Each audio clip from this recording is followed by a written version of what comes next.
పరిస్థితుల్లో మాకు వేరున్న కాంట్రాక్టర్ ఒకళ్ళు అప్పచెప్పినా కానీ వాళ్ళతో తవ్విస్తాం. ఇండివిజువల్గా వాళ్ళు తవ్వుకుంటారంటే వాళ్ళు కూడా చేసుకోవచ్చు. చాలా మంచి పథకం అండి. దీనివల్ల ముఖ్యంగా ఏంటంటే మనకి దోమల బెడద అనేది మొత్తం తగ్గింది. డ్రైనేజ్ సిస్టమ్ అవసరం లేదు. డ్రైనేజ్ అనేది ఇప్పుడు దాకా డ్రైనేజ్ కావాలని మన గ్రే వాటర్ మొత్తం కూడా మన ఇంట్లో బాత్రూమ్ నుండి వాటర్ మొత్తం కూడా గ్రే వాటర్ ద్వారా మేడం వెల్కమ్.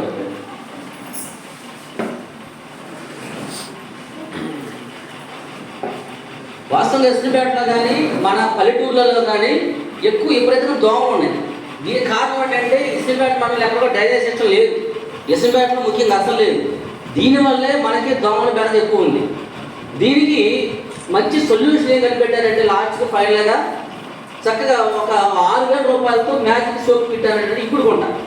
ఈ ఇప్పుడు కొంట కనుక మన ఇంటి ముందు తవ్వుకుంటే చక్కగా వాటర్ మొత్తం కూడా మనకి ఇంట్లో వంటింట్లో వచ్చే వాటర్ కావచ్చు, ఇంట్లో వచ్చే గద్ద వాటర్ కావచ్చు, మొత్తం కూడా దాంట్లో వెళ్ళిపోతాయండి.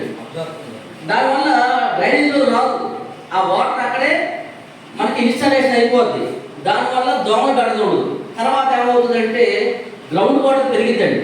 మన ఏరియా ద్వారా చాలా గ్రౌండ్ వాటర్ లెవెల్ తక్కువ ఉంది. ఈ తక్కువ ఉండటం వల్లే మనకు బోర్లు ఎక్కడో లోతుగా పడిపోవడం జరుగుతుంది. ప్రతి ఇంటి కిందకి ఇప్పుడు కొట్టుంటే మాత్రానికి మనకు తెలియకుండా కొన్ని సంవత్సరాలలో ఈ గ్రౌండ్ వాటర్ లెవెల్ పెరుగుతుంది. దీనివల్ల 2 ఉపయోగాలు ఉన్నాయి. దీంతోపాటు ఇంకా గొప్ప కార్యక్రమం వచ్చింది. ఆల్రెడీ మనకు తెలుసు ఫామ్ పాండ్స్. ప్రతి రైతు కూడా ఒకటి తవ్వుకోవడం, ఎకరం రైతులు కూడా ఒక ఎకరం రైతు కూడా ఒక ఫామ్ పాండ్ తవ్వుకోవాలి. దీనివల్ల కూడా వాటర్ ఈ భూగర్భ జలాలు ఎప్పుడైతే పెరుగుతాయి. ఏదైతే ఒక పొలం ఉందో పొలంలో కొంత ప్లేస్ ఒక 2 సెంట్లు ఇవ్వగలరు.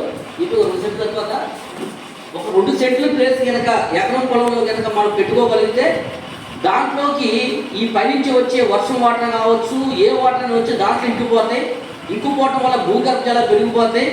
ఇంకా మళ్ళీ చెప్పేది ఏంటంటే దాంట్లో ఫిషెస్ చేపలు పెంచుకోవచ్చు.